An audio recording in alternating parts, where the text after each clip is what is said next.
I'm gonna let everybody know up front that this meeting is being recorded. So if you accept, just hit accept. I think it should send you a accept or deny request. I know it did me.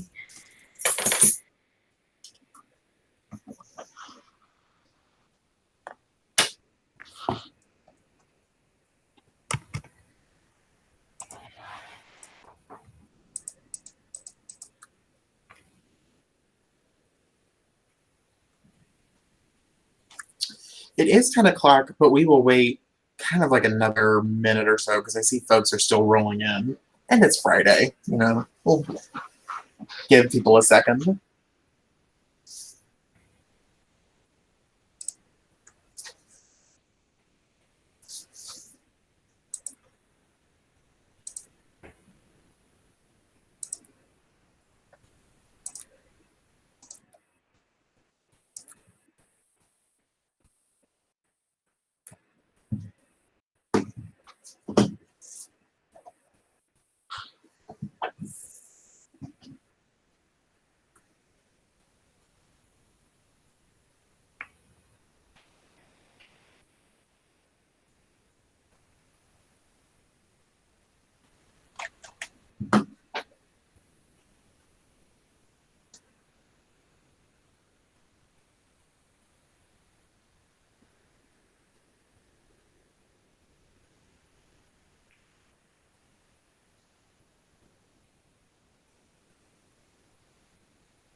All right, we will go ahead and get started. Can everyone see the PowerPoint screen? It's loaded for you. Blue, nod yes if you can see it. Okay, perfect.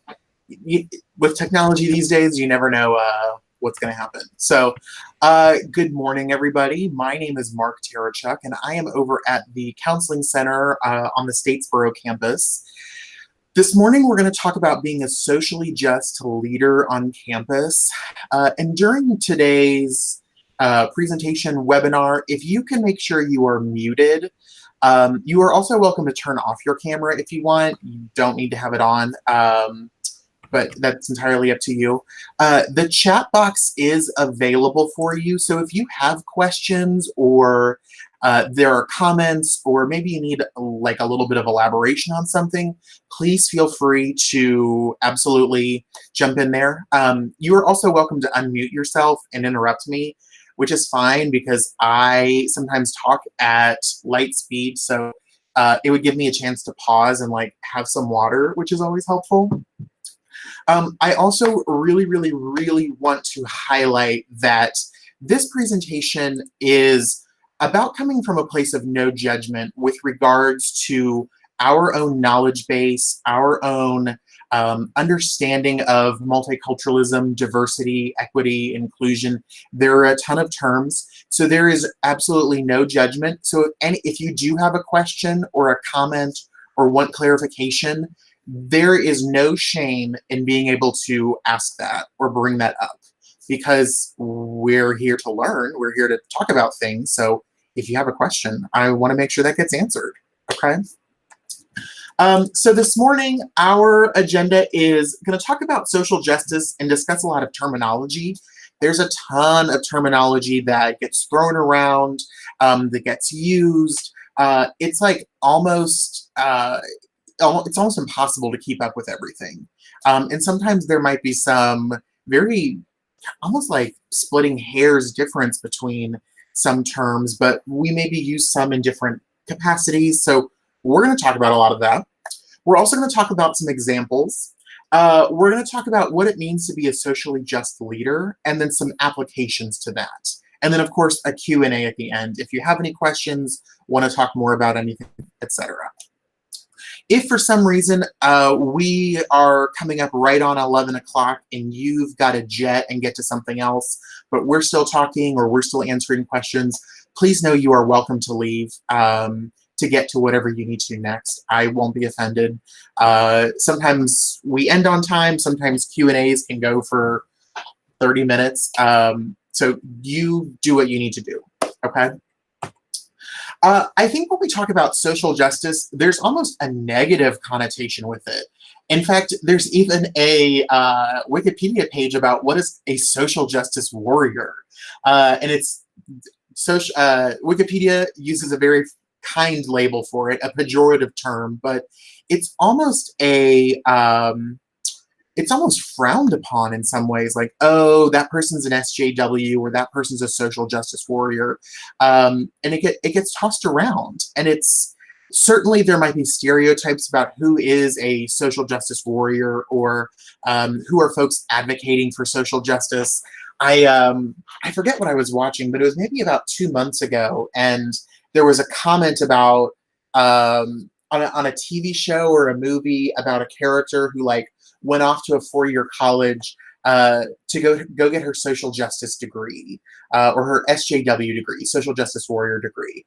And the character who made the comment was mocking the other character for, oh, you go to college, you become like hyper progressive, hyper left, and you become the social justice warrior. Sure, does that happen in some circumstances? Absolutely. But I really want to highlight that sure, there are a lot of negative connotations about what is social justice. But before we talk about anything, we are going to talk about, I want to give you a heads up though, we are going to be talking about concepts like privilege, oppression, social justice, inequality. Some of these topics might challenge us to think about our beliefs, values, and identities in a little bit different means or in a slightly different capacity. We also know that when we are not feeling comfortable or our inner core is being challenged a little bit, or we are getting new information that maybe is hard to digest, that can sometimes make us feel defensive. It can make us feel guilty or feel a lot of shame or feel anger. That's entirely normal because that means that somewhere there's a core part of you that is getting new information that's really maybe challenging a core part of you that hasn't been challenged before, or you're getting new information. So if you have any of these feelings, there is nothing wrong with you. That is actually entirely normal. The point is to really acknowledge it and check in with yourself and be like, all right, what am I feeling? How is this coming about? What does this represent? I'm not trying to make everyone feel guilty, ashamed, anger, etc. But in some of these concepts, it brings up a lot for people, okay? This training is not about finger pointing or assigning blame by any means. We will talk about a little bit about marginalized identities, but that doesn't mean that we are here to point out individual people's actions, things they've done wrong. It's about growing and moving forward. Much like Kyle Marrero's motto is that we're growing ourselves to grow others. I also love this tweet by an individual named Kelly Hayes. Great Twitter handle name, Puff the Magic Hater, but there is no shame in admitting that you were previously speaking from a less informed place. There's a lot of info in the world. No one has all of it. We do our best, and at our best, we help each other learn. There have been times when I've done things in the past, or there have been times where I was coming from a less informed place, and now I know that. Sure, I can blame myself, feel guilty if I want, absolutely. But I'm coming from a more informed place where I'm pushing myself to do better. So just remember, we are always doing our best. We are always given the opportunities to grow, and then we will be doing our best. Then we're given more opportunities to grow, and then we're doing our best. And it's a cycle that keeps going and going. When we talk about equal rights, equality, social justice, equal rights for others does not mean less rights for you. It's not a pie.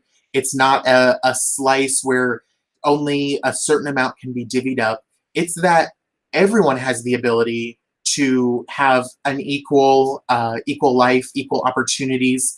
That doesn't require us giving up our rights. That doesn't mean we have to sacrifice some of our own rights in order for others to have theirs. And I think that's a little bit of a misconception that we hear about, because sometimes, particularly for me, I completed graduate work in Oklahoma, a little bit different place.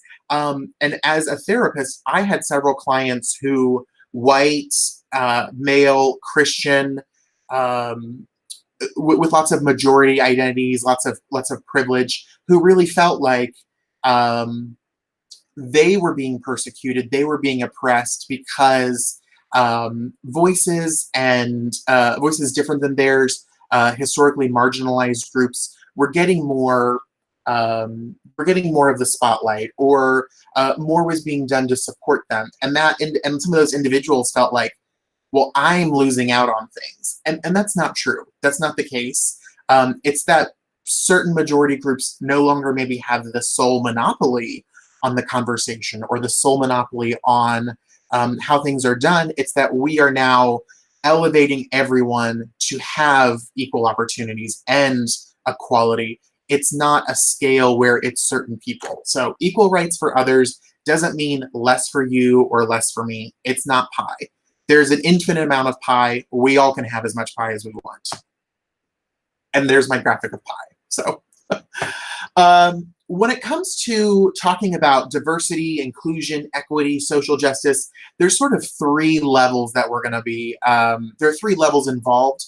Awareness, and so that involves just awareness of ourselves, awareness of the world around us. That's where we're going to be spending a lot of our time today, is talking about awareness. Other concepts, other actual techniques, strategies, things that can be implemented are going to really fall in the category of skill building and action planning. Now, for example, someone like Dr. Tawan Wilson, the new VP for Inclusive Excellence, he's going to be spending a lot of his work in the action planning phase. There is nothing wrong with this training being in the awareness section. There's nothing wrong with other folks being in different phases. It's that we all have to learn. We've all got to get more information, and we're going to spend a little bit more time talking about things in the awareness section today, because if we don't have that awareness, it's going to be a little bit more difficult to engage in that skill building and then ultimately engage in big picture action planning. Okay.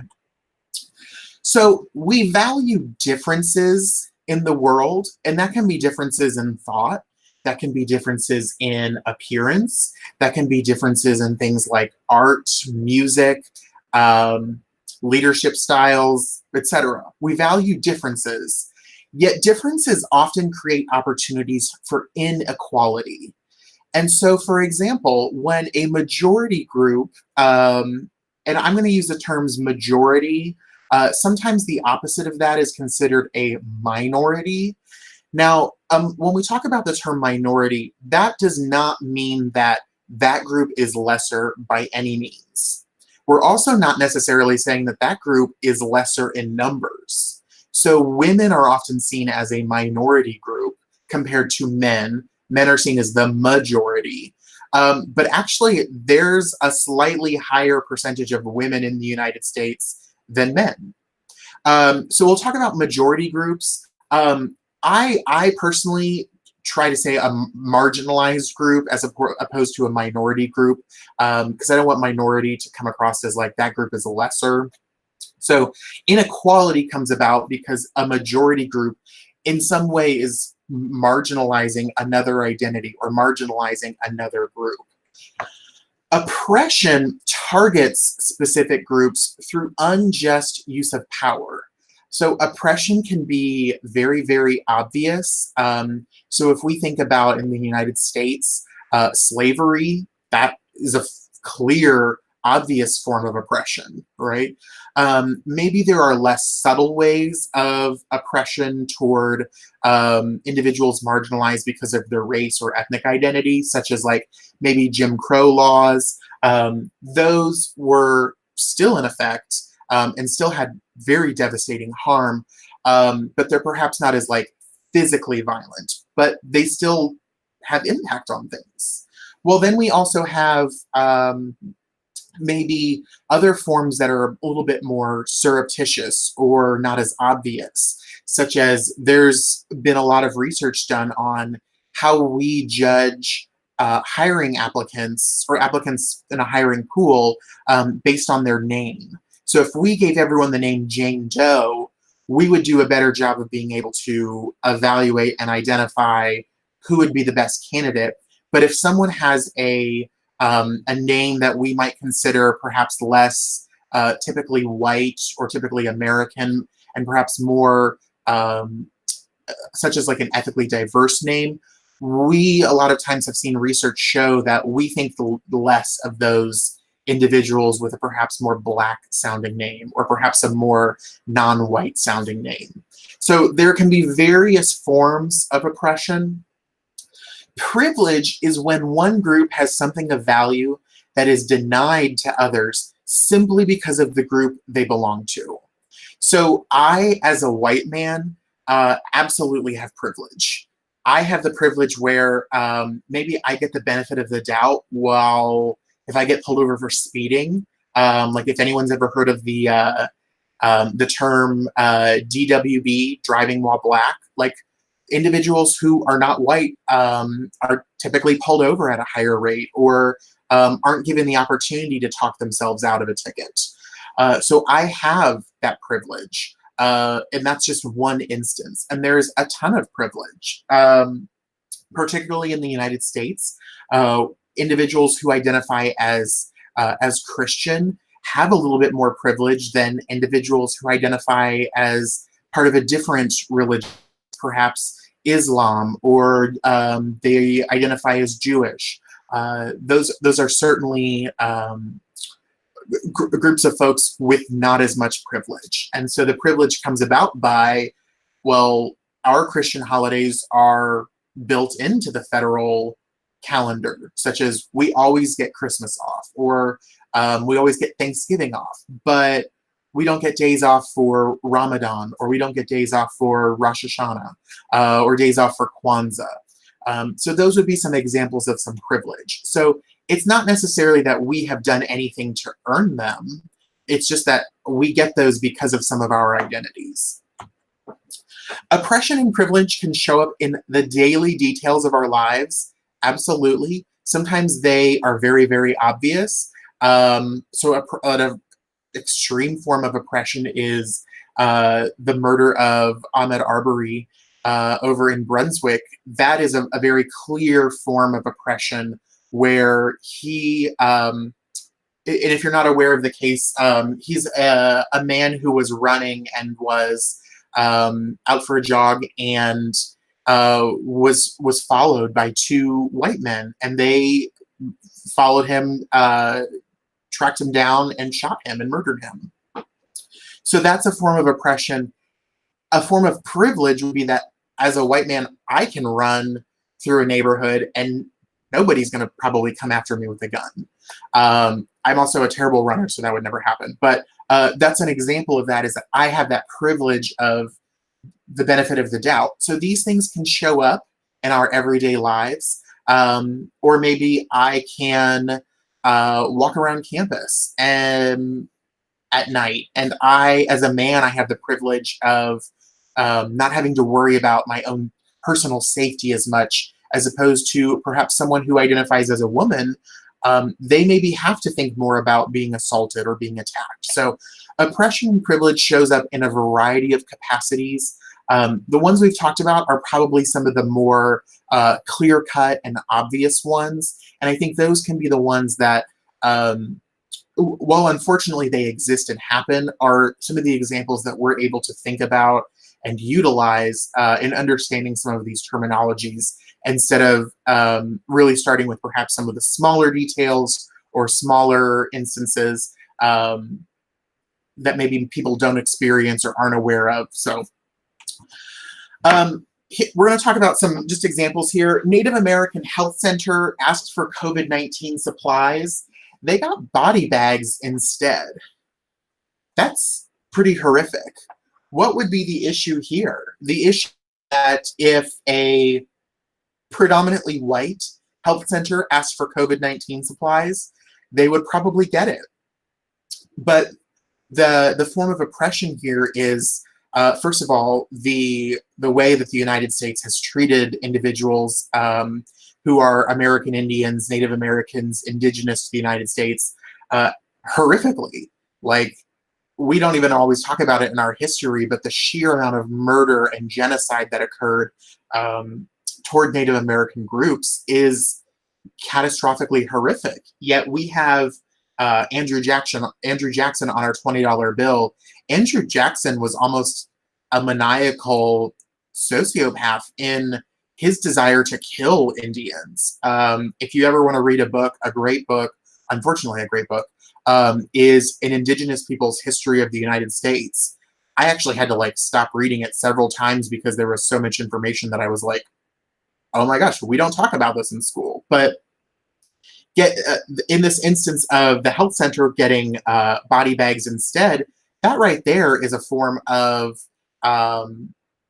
oppression. Now, could we chalk it up to they didn't get the right supplies or someone made a mistake? Sure, we can absolutely do that.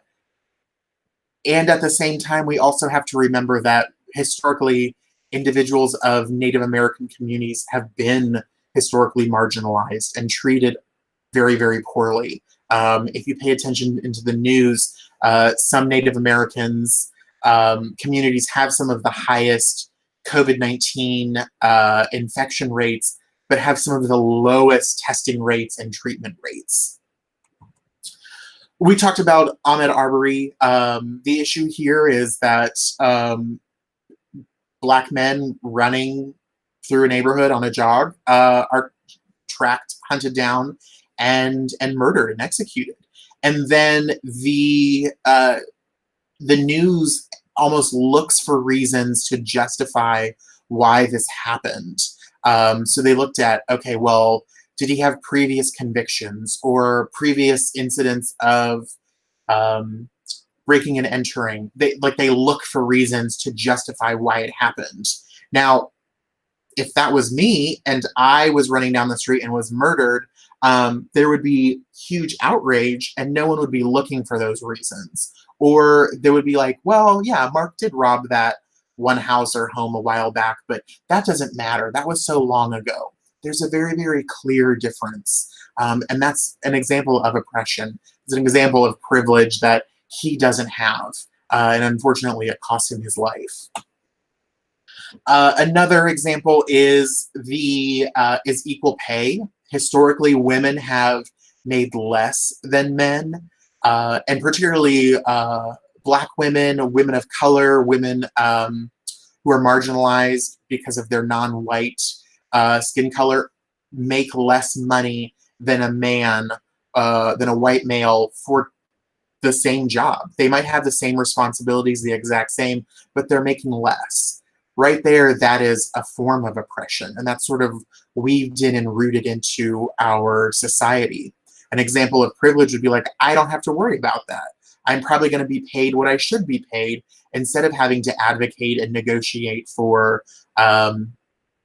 equal salary. Sometimes I think,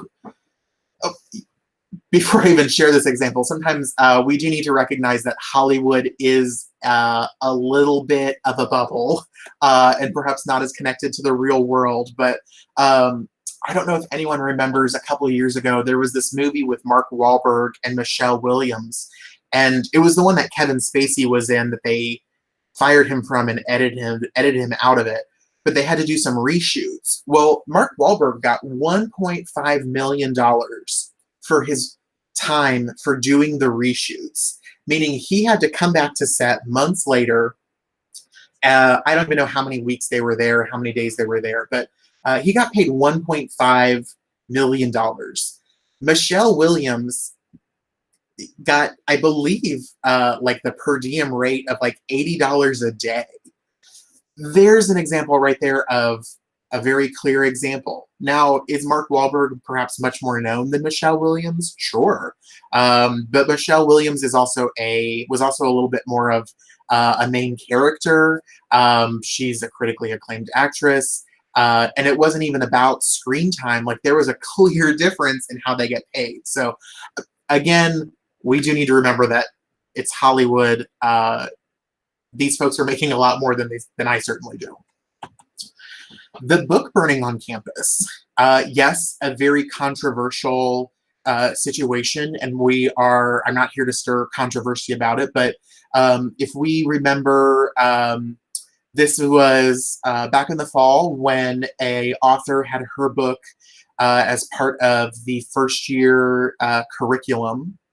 And then she came to campus, and there were several students who vehemently disagreed with her book. They felt as though it wasn't appropriate for us to be focusing on racial and ethnic individuals who are racial and ethnic minorities, or individuals who aren't white, and be focusing on their experience, because those white students felt marginalized. They felt oppressed. That's an example right there of there is still plenty of pie to go around for everyone. We are trying to make sure we raise awareness about cultural issues, societal factors, things going on. Very, very controversial. And so, yes, there can be two truths at the same time. That one, these students do feel oppressed and feel marginalized. But also in the context of everything else, equal rights are being distributed to all individuals. And on the other end is that we've got folks who are very, very upset and a little bit traumatized by what's happening, because particularly in the South, setting things on fire when it has to do with individuals who are not white has been historically associated with racism, discrimination, particularly the KKK. So there's a lot of issues here going on that we have to be paying attention to. And it's not necessarily just, well, these students didn't like the book and they're pretty upset. Well, they chose to burn it. They chose to take action in a way that historically is very representative of dark times in the United States. So social justice seeks to create a world where all individuals are equal, all resources are evenly distributed, and all members of society are physically and psychologically safe and secure.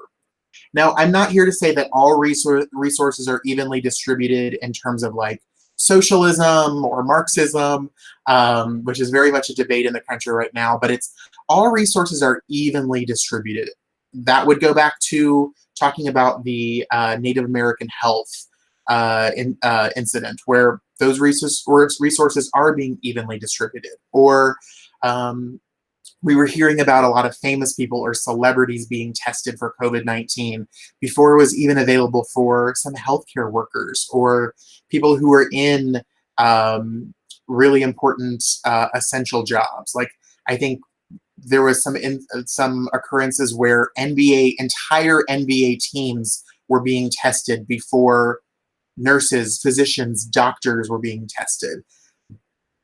There's kind of the split right there, where things aren't being evenly distributed, where certain people have more privilege than others. Certainly money provides a lot more privilege, but social justice wants to create a world where everyone is equal, everything is distributed regardless of someone's race, gender, ethnic background, sexual orientation, age. There's a ton of identities that can go into that. Social justice is a process and a goal. Our goal is to have a socially just society, but we also have to work at it every single day. It's not something where we can just work on it one day and poof, we're done. We did it. It's something we have to work on every single day, and it's a process and a goal. We have an incredibly diverse student body. All of our students need to feel physically and psychologically safe and secure. The reason why we're talking about this is because it will support our work in supporting students. I'm not here to like lecture folks or make them feel bad. I'm here to talk about, hey, this is important, and the work that we do can help students be successful, help students graduate, help students reach their potential. It will help ultimately the bottom line of RPG, which is like really the mission and so many things that we do is helping with retention, progression, and graduation. Because when students don't feel physically safe, when they don't feel psychologically secure, when they feel oppressed and marginalized, that impacts their well-being. That impacts their mental health. It can impact their physical health. It can impact their ability to utilize Georgia Southern University as an institute of higher education. Why is social justice so hard? Like, why don't we just snap our fingers and make it happen?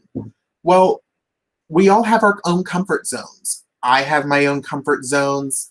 Every single person on this list that's watching right now has their own comfort zone.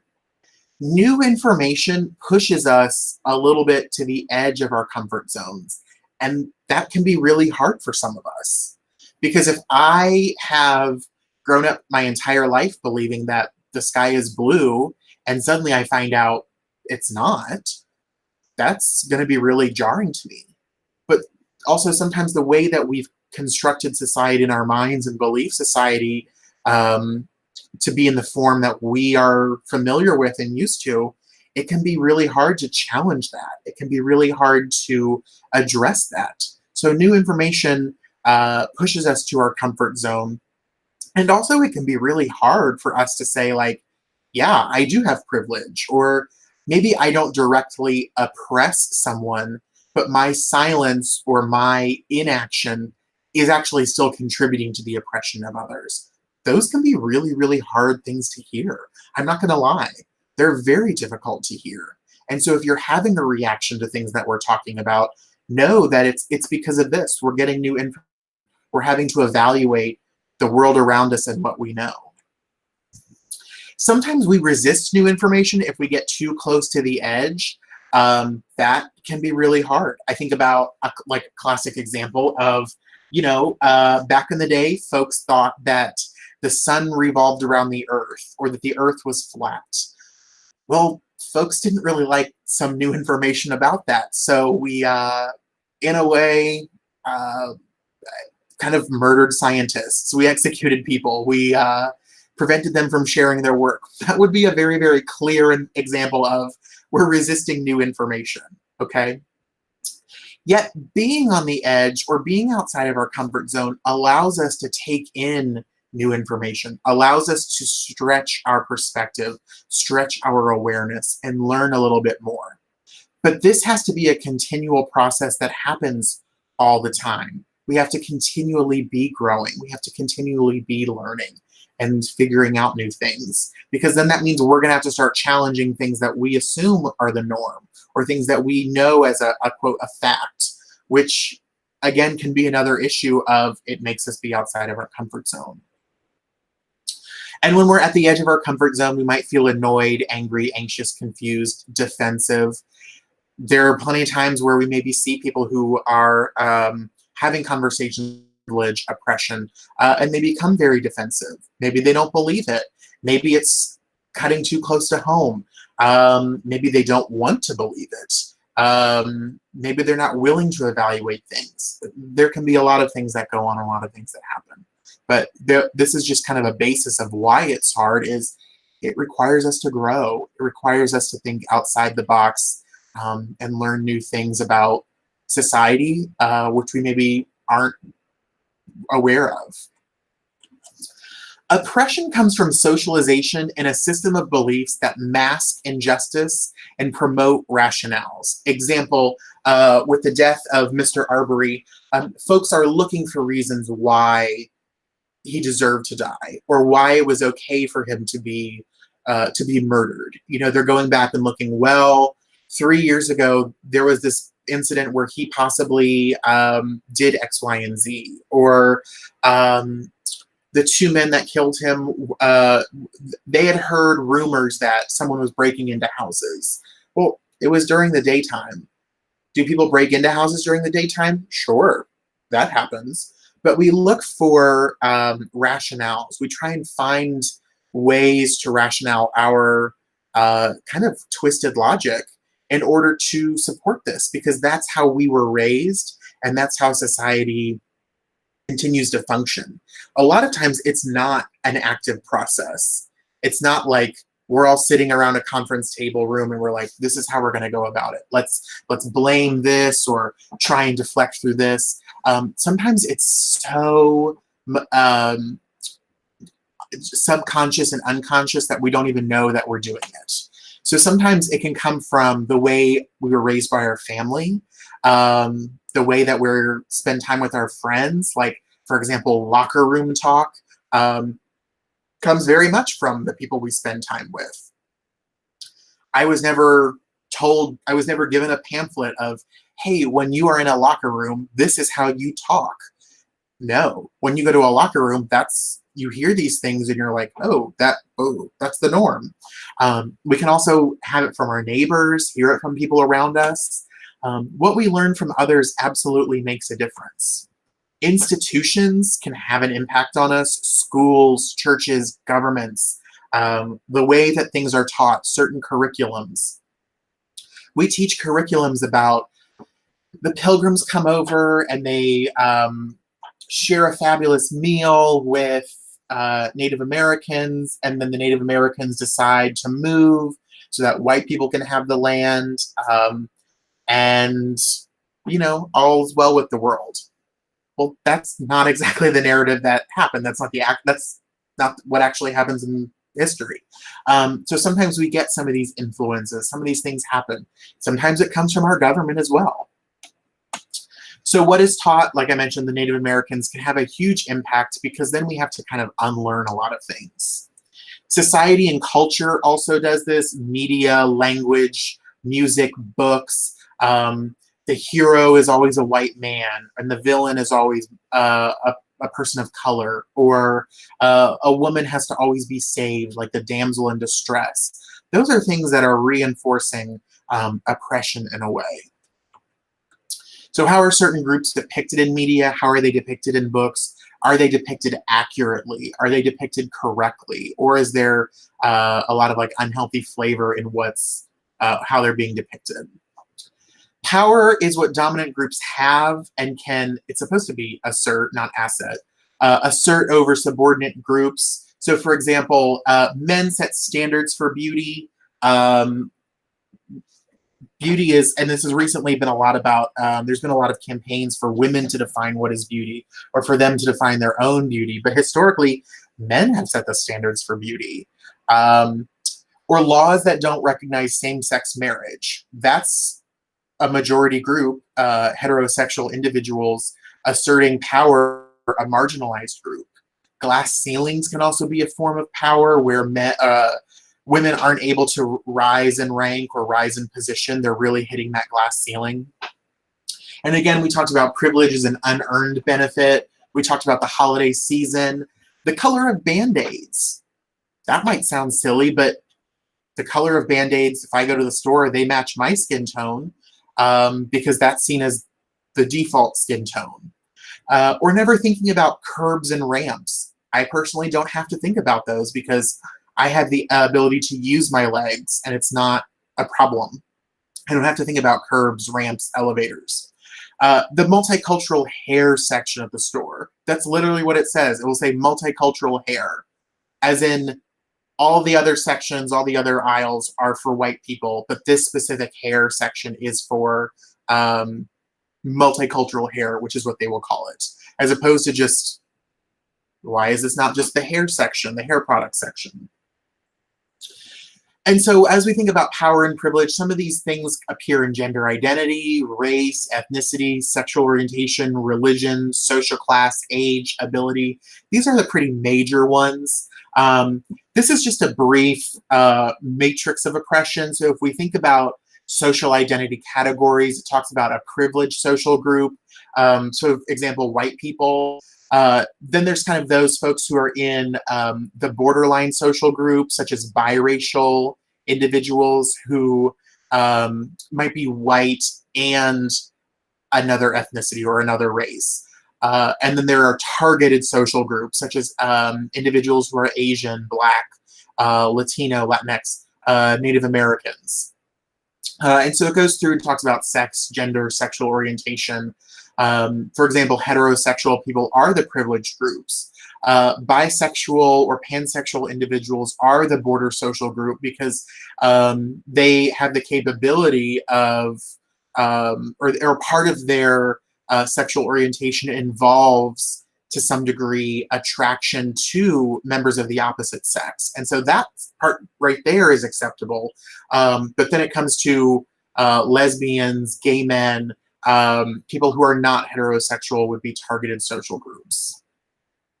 And then it follows up with the ism, like racism, sexism, heterosexism, classism, ableism, as it goes down. Like what is it called? So all that being said, what do I do about it? In order for us to be socially just leaders, we need to follow these 5 steps.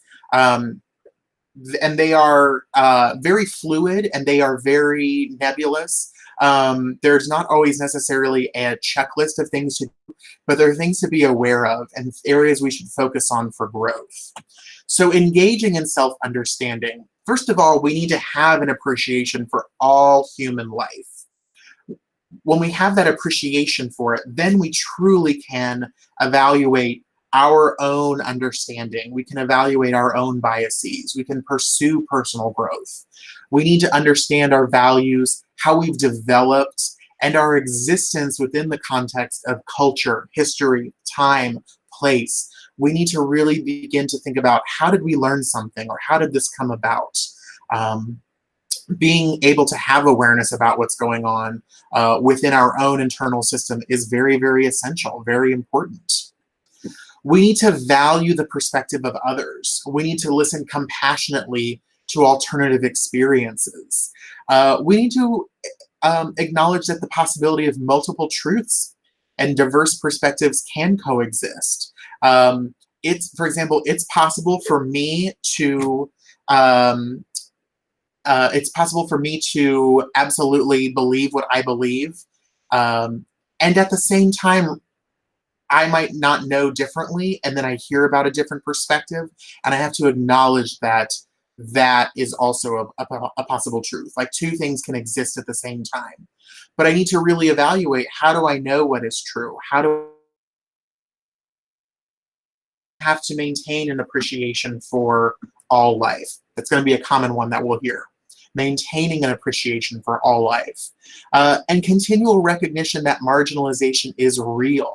We have to recognize that when other people talk about being marginalized, that we have to believe them. People don't necessarily make that up. People don't, it makes me think a lot about, there's kind of this common myth that, oh, well, so many people falsely report rape or sexual assault. Actually, it's one of the least falsely reported crimes out there. But we have this myth that it's, oh, so many times people are being are false reporting. Well, we need to believe individuals who are assaulted. We need to believe when individuals have been marginalized. Just because we don't think it happens doesn't necessarily mean that it's not happening.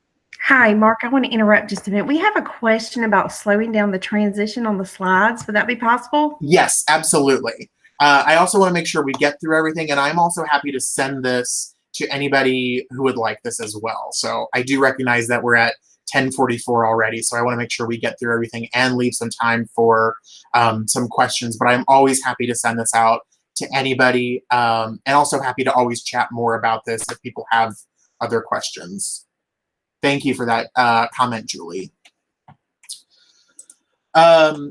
We want to contribute to our community. We want to continually reflect on our campus, our community, our nation, and our world. We need to be continually thinking systematically about social problems. We need to be thinking about, how is this a problem? How did it come about? Why is it still being maintained? What can we do about it? What would be the experience of someone else? For example, for me, both of my parents have graduate degrees. Extended family has all gone to college. So for me, going to a university is second nature. It's what I've always been taught about. My experience would be incredibly different if I were a first generation college student. There are things that I don't have in place. There would be things that I haven't been prepared for. But why is it that folks are first generation students? Why is it that um, obviously at some point in time, every single person was a first generation student. Like it had to have happened at some point in our timeline. But thinking about now, why is it that we have so many first generation students? Why have there been issues that have precluded people from receiving higher education? So that means we also need to listen into, okay, what can we do to support them? What can we do to break down those barriers? What needs to be in place in order for us to adequately support folks?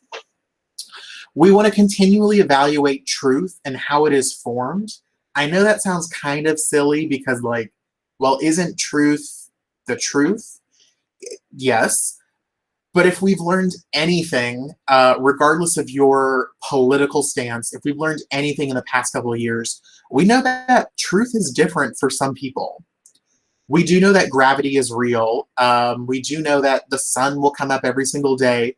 But when it comes to when it comes to areas where truth is open to interpretation or open to subjectivity, there can be different truths that happen. So we want to talk about and evaluate what is truth? What is that other person's truth and how did that come about?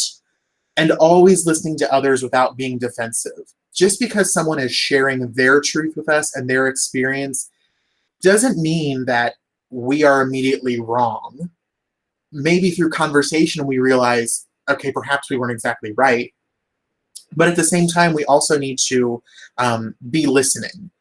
The person isn't sharing with us because they potentially are trying to challenge us. Maybe they are, maybe they really are, but we need to be listening without defense. We need to be really, truly listening and hearing. We never give up critical thinking. We never give up thinking about how did this come to be? How is this happening?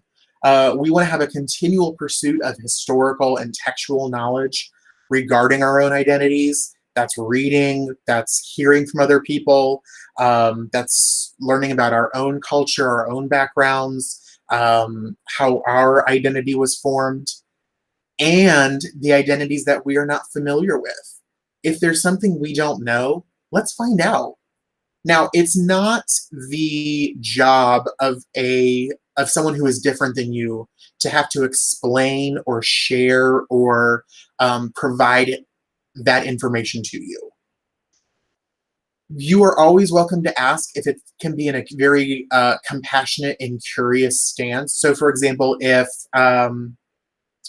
maybe like Ramadan, it was a recent Muslim holiday, and so maybe you have a colleague that celebrates that, and so maybe you ask, so this is a holiday that you celebrate. What are some things that you do to celebrate that holiday? That would be an appropriate question as opposed to, okay, like, why do you celebrate Ramadan? Or why is that even a holiday? Why is that a thing? The way we approach things, if we're curious, compassionate, calm about things, because we would like more information to have that shared experience with someone, that's important, as opposed to making someone else explain and justify their decision or their choice or their background, their heritage. We want to have continual dialogues about history and other perspectives. Like, for example, just because we think we have a lot of experience with a certain group doesn't necessarily mean we become a master in knowing that group. For example, I do a lot of work with transgender and gender diverse students on campus. I have to continually be asking about getting more information and knowledge just because I read a textbook one time or just because I had a trans client doesn't make me competent in that. It's a continual dialogue that's happening, a continual dialogue about that experience. And just because I hear about the experience of one trans person doesn't mean that I know the experience of all trans people. But I can have that background knowledge of understanding of, okay, well, trans people have been historically marginalized up until uh, the 90s. It was pretty much considered a psychiatric mental disorder. While that faded away, it really wasn't until 2013 that it truly was no longer labeled and categorized as a mental health disorder. Um, but there's so much research supporting why um, why folks might have a transgender identity in terms of biology, biological factors. We're getting more and more research, and I have to stay up to date on that. But just because I know some of those things from the past does not mean that suddenly, like, well, I'm an expert and I'm all set. I want to continually push for self-improvement by striving for excellence, push for self-improvement, push for improving those around me. That means refining my colleagues, sharing things I've learned with my colleagues. I have several colleagues here at the counseling center who are Black. That doesn't mean that it's solely on them to have to convey what is going on in the Black community or with Black individuals. For me, it also involves, from my point, sharing about things I've learned, asking questions, seeking opportunities for me to learn more. It doesn't, my increase in knowledge does not rest on their ability to be the one to inform me. Like, they are not the ones who have to present the case. I have to be the one to tell other white people about things that I'm learning, or sometimes call out other white people when things happen. We need to continually push to raise standards, continually push. And again, there is nothing wrong with coming from a place where we were not as informed as we are now. Particularly in counseling, there have been times where we thought gay people or non-heterosexual individuals, we thought it was a mental health disorder. That was up until about the 60s and 70s when that finally changed. Did we know better at the time? We didn't. Now we do, and now we can do better. And we can inform and educate people that it's not just a choice. It's not something where it's like, you know, I'm going to wake up today and be gay. That's not how it goes. So we need to break that apart. And for example, through several organizations, we work on trying to dismantle the practice of conversion therapy, because conversion therapy is about essentially like sometimes shocking people, like literally with electricity, into being straight. Well, it doesn't work like that.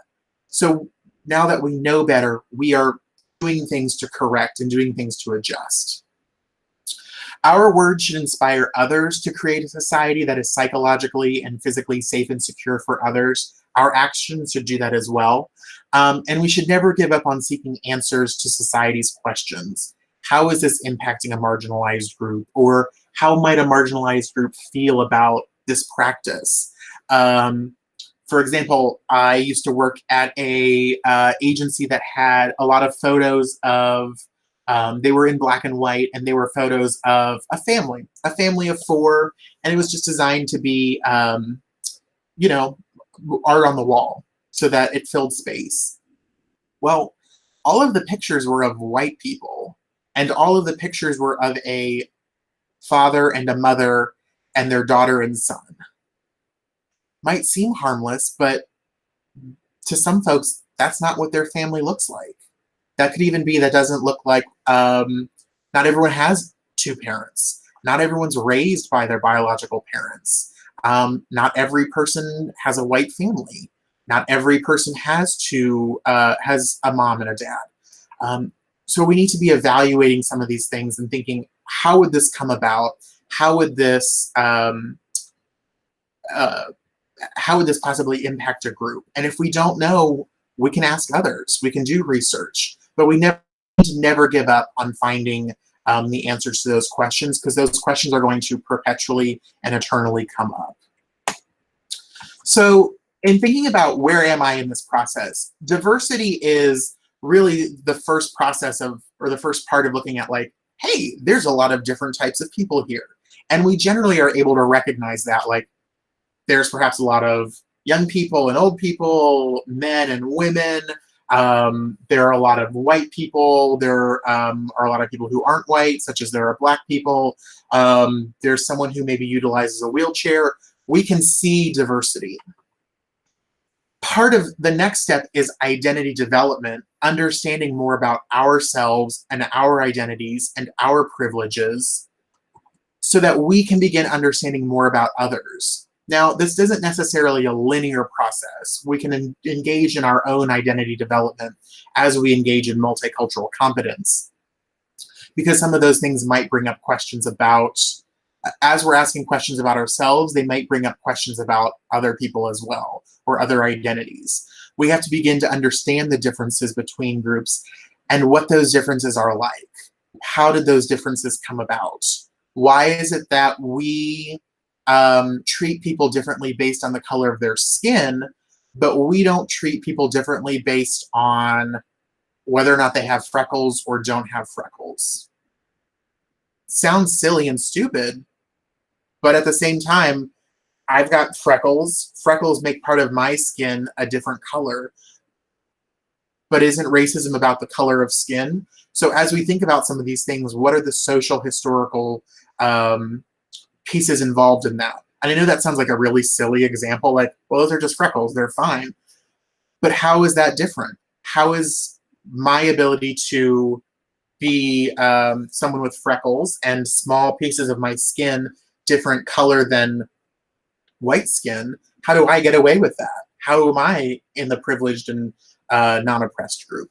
We need to be thinking about some of these historical components, and we need to learn about history and recognize, like, there are differences. There are things going on. And once we know these things, we can begin social justice advocacy. There are various levels of privilege in society. How can we fix that? How can we remove barriers? And one thing real quick, when it comes to multicultural competence is a little bit misleading of a term. You don't suddenly become multiculturally competent because you've read enough books. I think this example maybe might help you understand. After 5 years of graduate school, to get a doctorate, I had to take one class on multicultural counseling. One class does not make me multiculturally competent. It does not teach me to work with people who are different than myself. It was an ongoing process that requires me to continually, habitually evaluate things that are going on in life, identities, and what is it like to work with people who are different than me. So multicultural competence is kind of like a catch-22. If you think you're multiculturally competent, like, you're probably not. And if you think you aren't multiculturally competent, but you're pursuing it, like, then you're really truly pursuing competence. And, like, it's kind of this weird catch-22.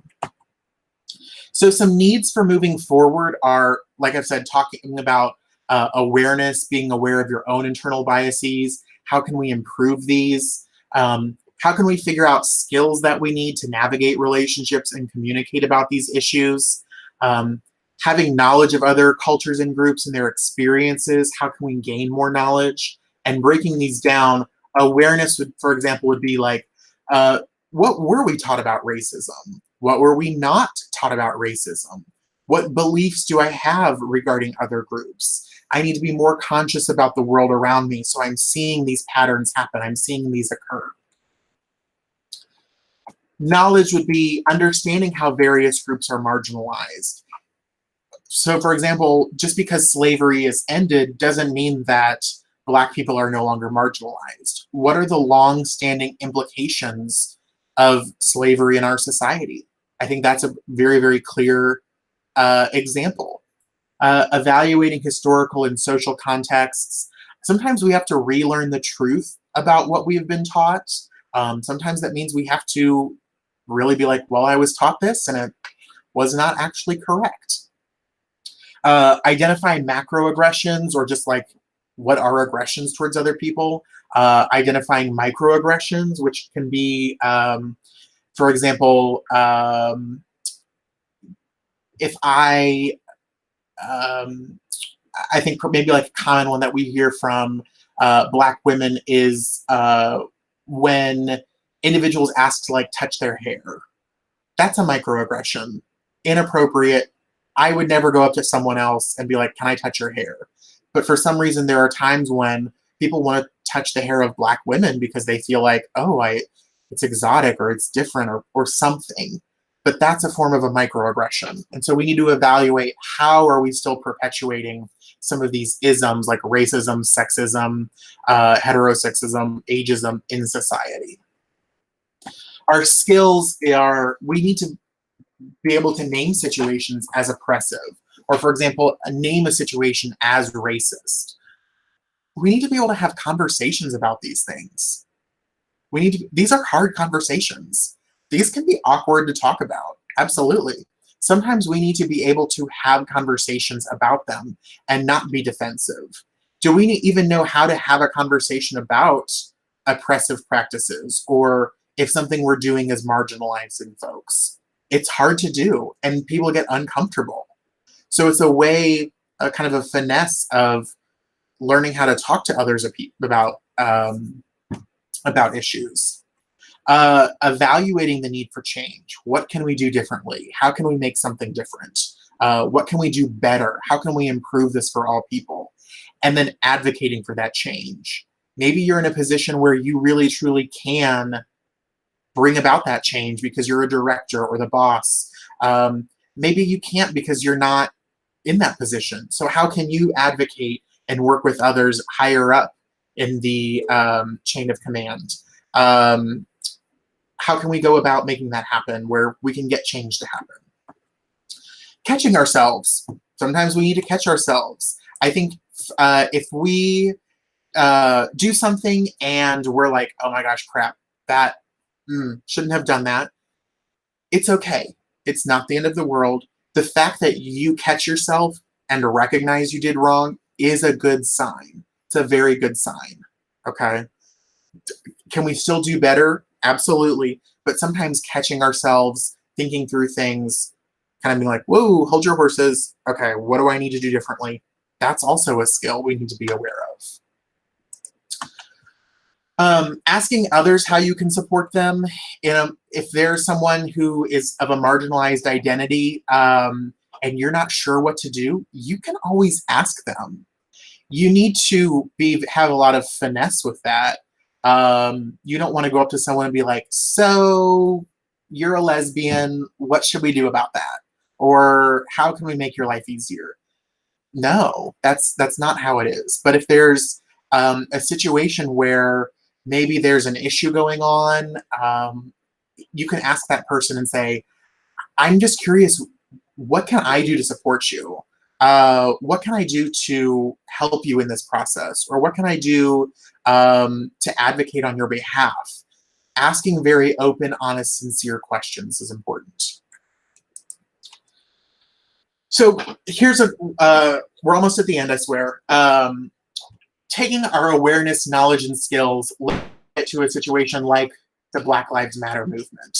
So Black Lives Matter started back in 2013 when there was just habitual murdering of Black people by law enforcement. Well, this spewed the All Lives Matter movement.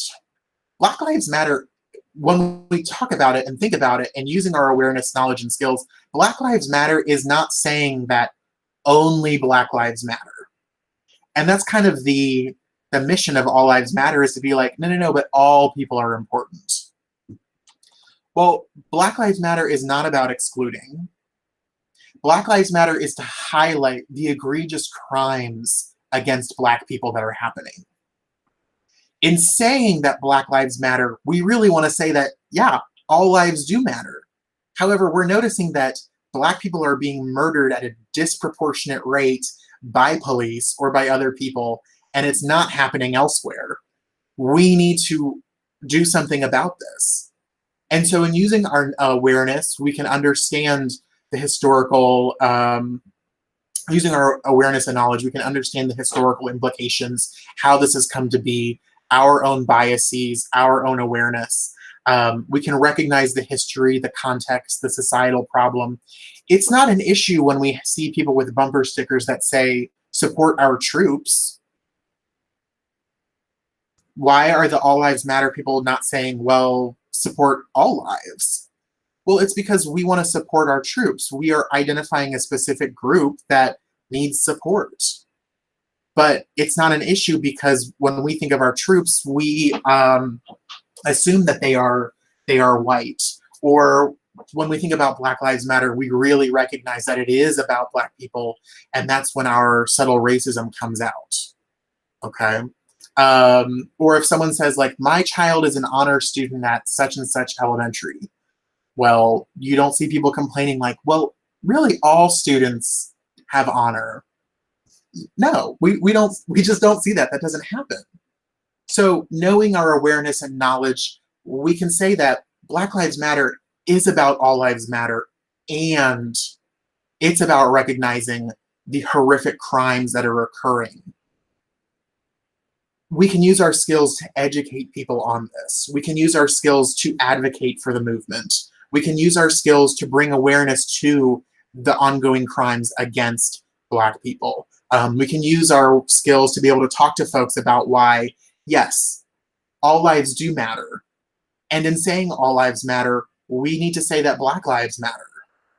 So we can use our skills to address this. I think this is one of the more like really, really obvious, perhaps more commonly known things. That's why I brought this one up. But when it comes to things on campus, how can we support diversity? How can we support inclusion?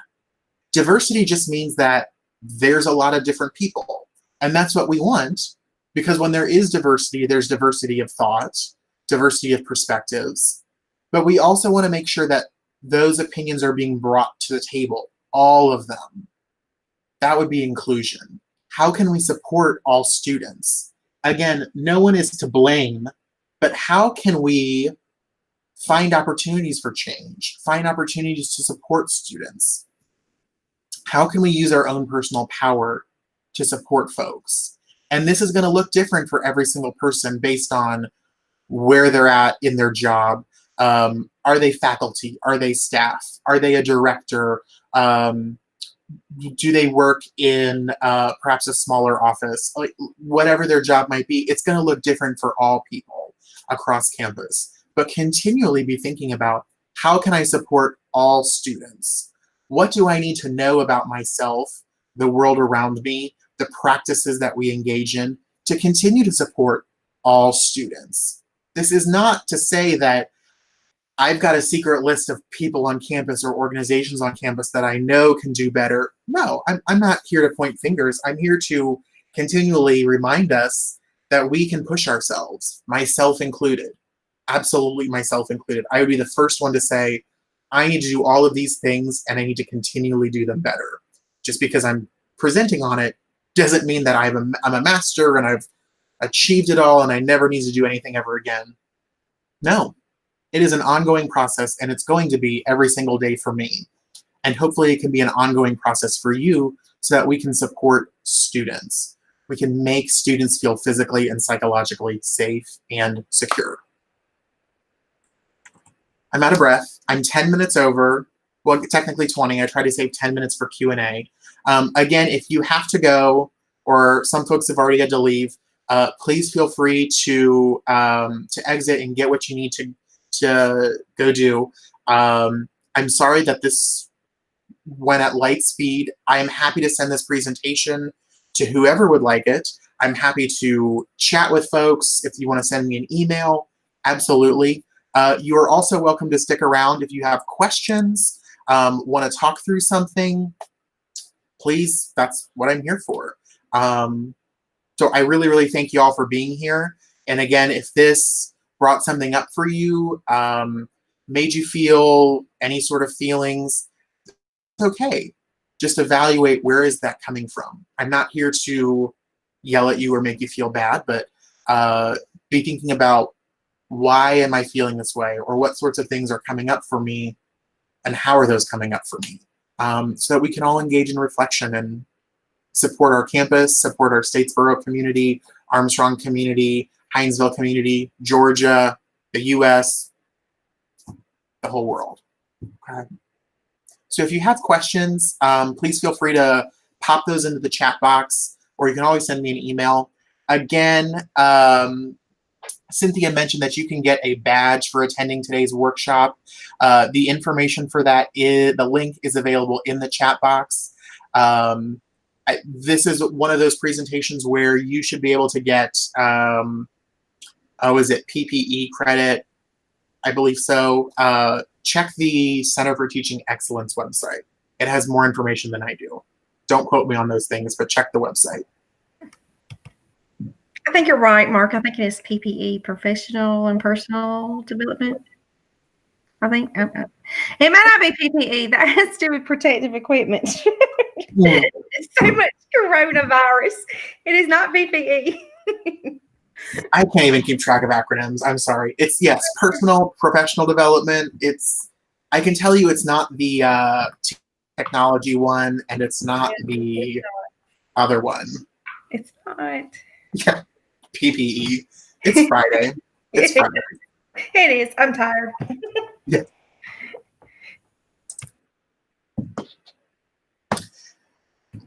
So if y'all have questions, feel free to let me know. If not, you are free to head on out and enjoy your Friday.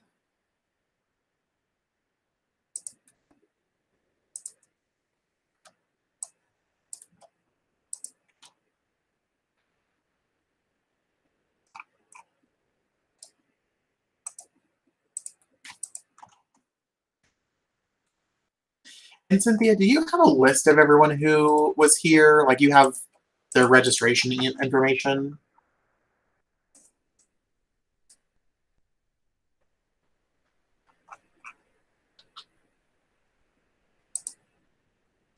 You can't hear me. It is a Friday. It is definitely a Friday. I'm on mute and I'm just constantly talking. Yeah.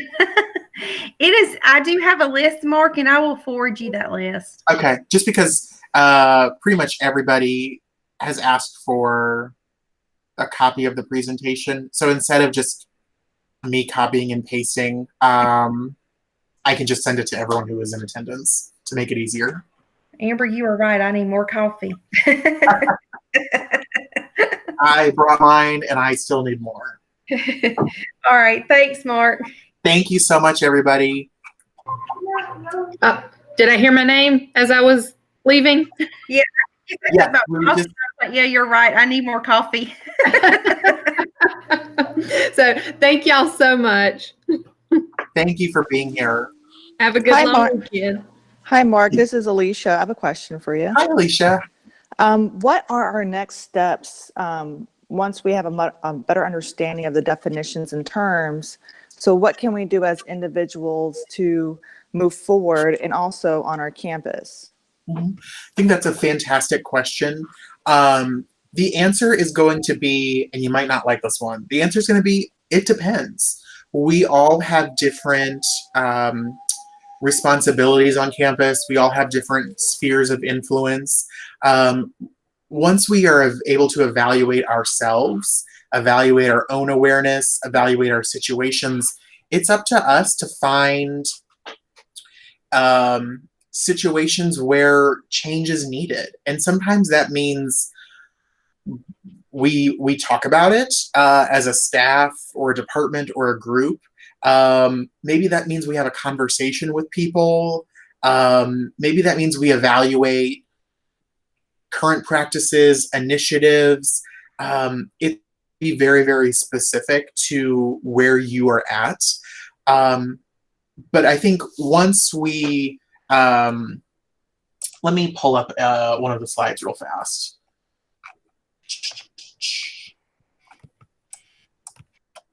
If I can find it, okay. from current slide. And well, my computer also thinks it's Friday and it's not working. Okay.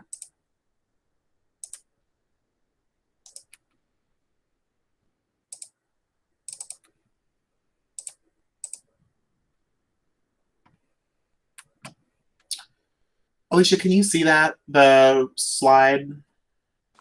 Yes, I can. Thank you. Okay. So today we talked a lot about awareness and kind of moving forward towards skill building. I would say that in terms of skill building, evaluating how you can move forward with impacting those around you. What does that look like? What have you seen others do?